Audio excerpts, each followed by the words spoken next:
Madam Chairman, we'll hear a lot of flowery language today, including my friend and colleague, the Majority Leader. But we all learned early in life, if you can write the rules, you can win the game. If you can write the rules, you can win the game. For multiple years now, not just this year, but for multiple years now, Democrats have called this sweeping bill their top priority. You just heard the Majority Leader make a totally partisan speech about it. There's nothing bipartisan about this. This was cooked up at the Democratic National Committee and designed to advantage one side to the disadvantage of the other. The substance of the legislation actually hadn't changed over the years, but the supposed rationales have changed constantly. In 2016, American voters made a presidential decision the Democrats didn't like. This legislation was cooked up at that particular point and presented as a massive overhaul, an emergency repair job for a broken democracy. That's what it was back then. Last autumn, voters made a decision the Democrats liked a lot better. Suddenly, their side stopped calling our democracy broken. Now, our democracy was beyond reproach. But curiously enough, the Democrats still want the exact same sweeping bill just as desperately. The truth is quite simple. Our democracy is not in crisis, and we aren't going to let one party take over our democracy under the false pretense of saving it. Voter turnout last November blew 2016 and 28 out of the water. The 2020 election saw the highest turnout in decades. The hysterical attacks that the political left has thrown at the new election law in Georgia, for example, have been thoroughly debunked by fact checkers. African American turnout last fall was twice as high in Mississippi as it was in Massachusetts.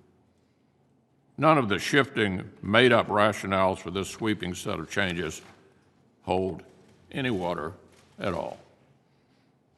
So, why are our friends on the other side so desperate to push it through?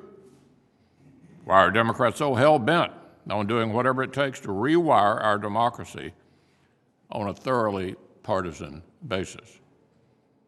Let's take a look at the bill. This legislation will let Washington Democrats dictate the terms of their own reelection races by rewriting all 50 states' election laws. Popular safeguards, like voter ID, would be neutered. Ludicrous practices, like ballot harvesting, would be mandatory coast to coast. Democrats have a narrow majority in the House and a 50-50 Senate, but they want to make themselves the Board of Elections for every county and state in America. But voting regulations are just the start. This legislation would deliberately turn the Federal Elections Commission into a partisan Democratic panel. They want their own side enforcing election law on their own, unilaterally.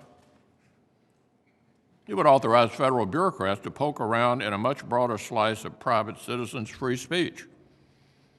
It would attack Americans' privacy rights to such an extreme degree that even the liberal ACLU is sounding alarm bells about this bill.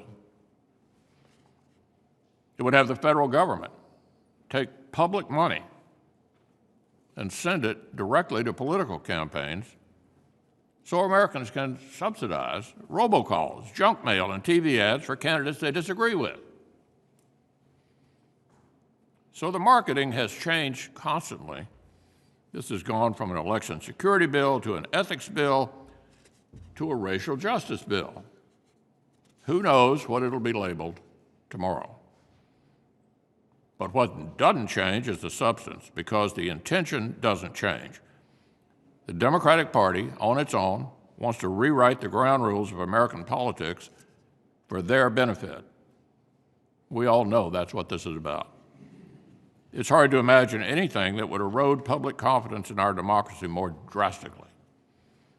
This bill has purely partisan support in the House. It had bipartisan opposition. It's one thing to make fiscal policy that way, to use reconciliation to tax and to spend. It's very different to try to hotwire our democracy itself without a single vote from the other side. These are issues we've tackled together in the past.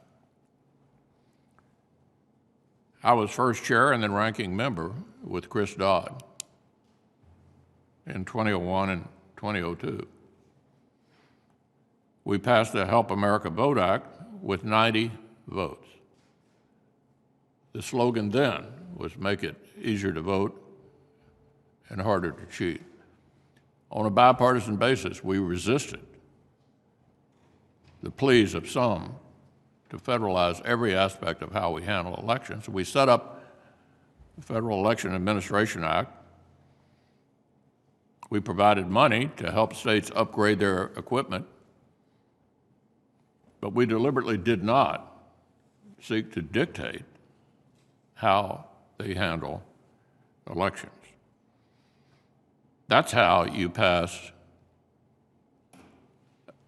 a bill related to how the two parties compete together, not on a totally partisan basis. That's how you strengthen our democracy. If this bill were to pass, nobody would have any confidence in it. None whatsoever. Let's call it what it is. Put aside the flowery language. This is a partisan effort to take over how you conduct elections in our country.